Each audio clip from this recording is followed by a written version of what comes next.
Le lemme de C0 indique la propriété suivante.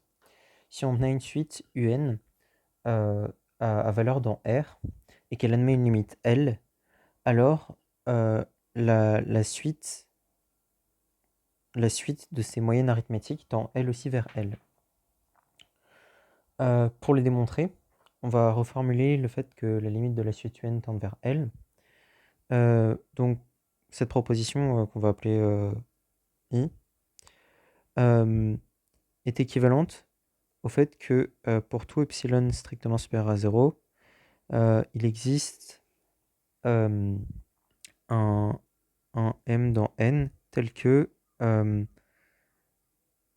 k strictement supérieur à m implique valeur absolue de uk moins l est inférieure à epsilon. C'est la définition du fait que un tend vers l quand n tend vers l'infini.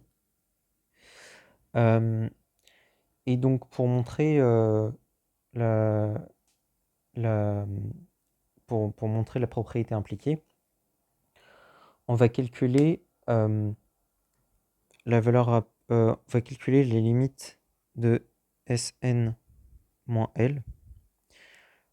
Pardon, enfin, on va calculer les limites de Sn moins L.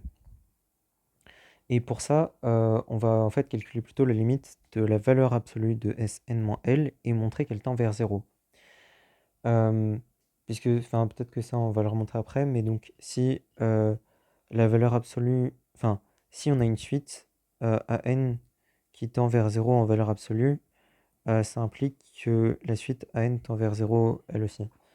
Ce qui est relativement facile à montrer, peut-être qu'on le fera après. Mais donc pour ça, on va montrer que cette suite tend vers 0. Donc on a que c'est par définition 1 sur n de la somme des k égale à 1 jusqu'à n des uk des uk moins l.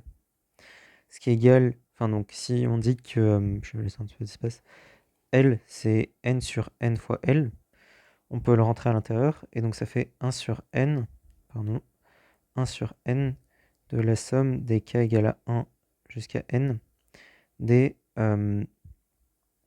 uk moins L. Et donc puisque 1 sur n est strictement positif, on a que ça c'est 1 sur n. Enfin, je vais les mettre sur la même ligne, puisque 1 sur n est strictement positif, on peut sortir le 1 sur n, comme ceci. Et ensuite, on peut séparer la somme de... Donc, on peut dire que cette somme, c'est la somme de k égale à 1 jusqu'à m des uk moins l plus la somme des k égale à m plus 1 jusqu'à n des uk moins l. Où ici, m m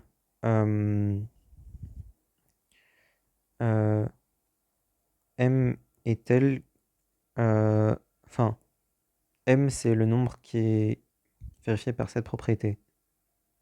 Enfin, on fixe un epsilon tel que m vérifie cette propriété, et pour ça on prend n assez grand. Quand je dis n assez grand, c'est enfin, c'est strictement supérieur à m pour que ça se soit défini. Puisque sinon, si on n'avait pas n strictement supérieur à m, bah, on aurait que tous les cas seraient plus grands que n, ce qui poserait problème. Enfin, il faudrait définir autrement, dire que ça vaut 0 ou je sais pas trop quoi. Mais enfin, donc on prend n suffisamment grand et bah, ça nous pose pas de problème puisqu'on calcule la limite. Et on prend le m tel que tous les indices de la suite, tous les termes de la suite dont l'indice est plus grand que m sont à moins de epsilon de la limite de la suite. Et donc pour ça, ça nous permet de majorer Sn-L en deux temps. D'abord, on utilise l'inégalité triangulaire qui nous donne que, enfin, qui nous donne que cette expression est inférieure ou égale à 1 sur n de la somme des k égale à 1 jusqu'à m des uk moins l. plus 1 sur n de la valeur absolue de la somme des k égale à m plus 1 jusqu'à n des uk moins l. Et là, on peut utiliser à nouveau l'inégalité triangulaire sur ceci, puisque c'est encore une somme. Donc on a que c'est inférieur ou égal à 1 sur n de ceci. Je fais que réécrire. Plus 1 sur n de la somme des k égale à m plus 1 jusqu'à n t uk moins l en valeur absolue. Sauf que ça, tous les termes à l'intérieur, on sait qu'ils sont bornés par ceci, puisqu'on sait que k est strictement plus grand que m. Enfin, puisque k est strictement plus grand que m, on a par ceci que tous les uk moins l en valeur absolue sont bornés par epsilon. Donc on peut encore dire que ça c'est inférieur ou égal à 1 sur n de... Je sais pas si je peux... Ah non, zut, oula. De la somme des k égale à 1 jusqu'à m des uk moins l plus 1 sur n de la somme des k égale à m plus 1 jusqu'à n des epsilon. Et donc ça, en fait, c'est simplement égal à 1 sur n de... Je continue à réécrire les mêmes choses.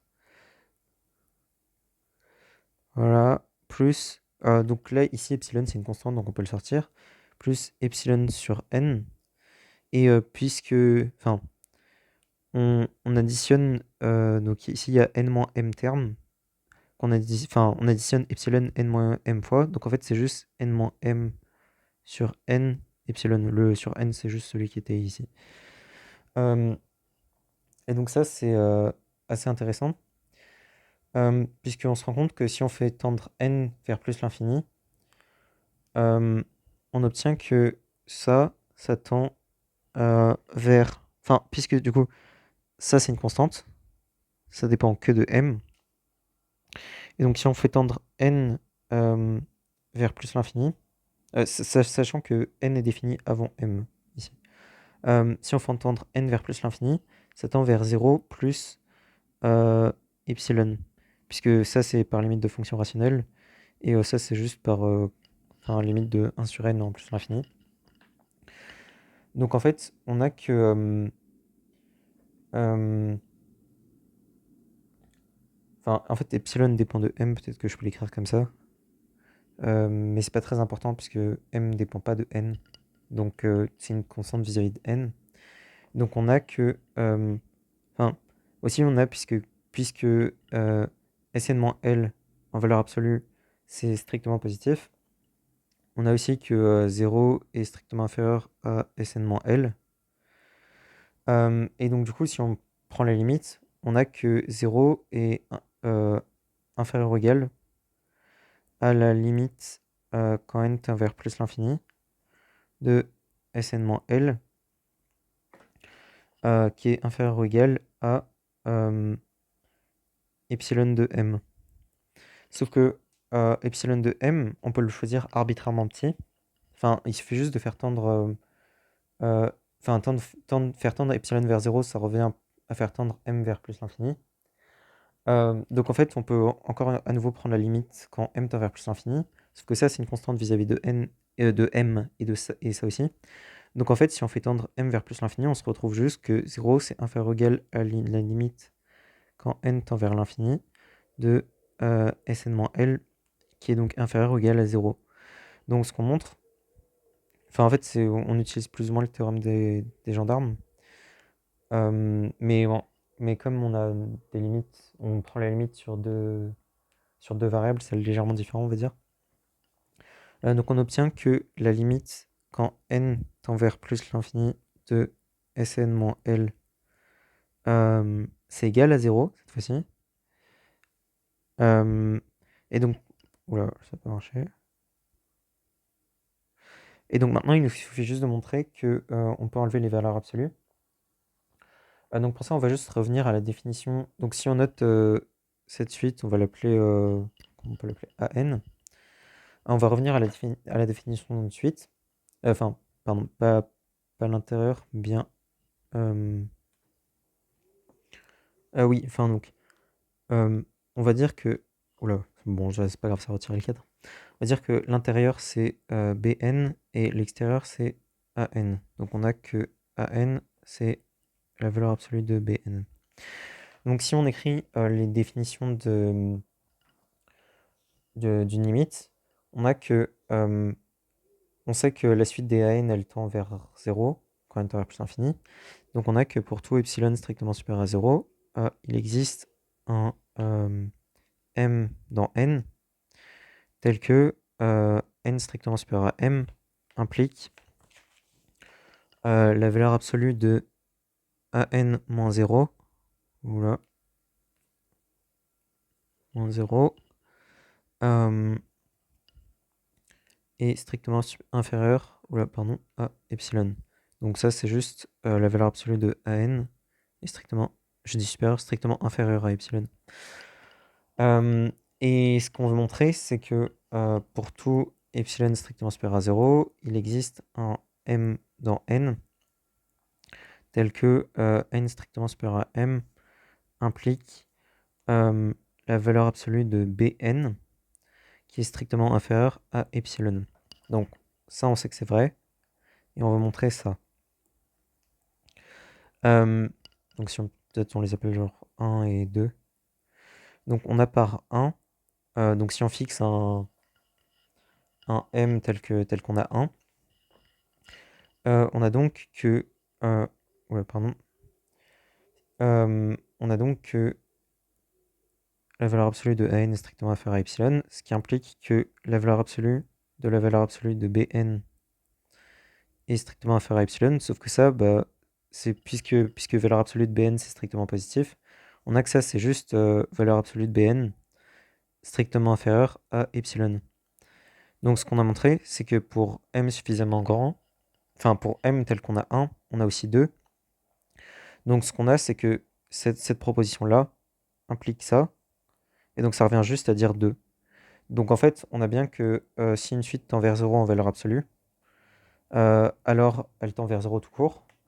Et donc puisque la suite des Sn-L en valeur absolue tend vers 0, on a que la limite quand n tend vers plus l'infini de Sn-L tend vers... pardon, et vaut 0. Soit que Sn tend vers 0 quand... tend vers L quand n tend vers plus l'infini. Et voilà.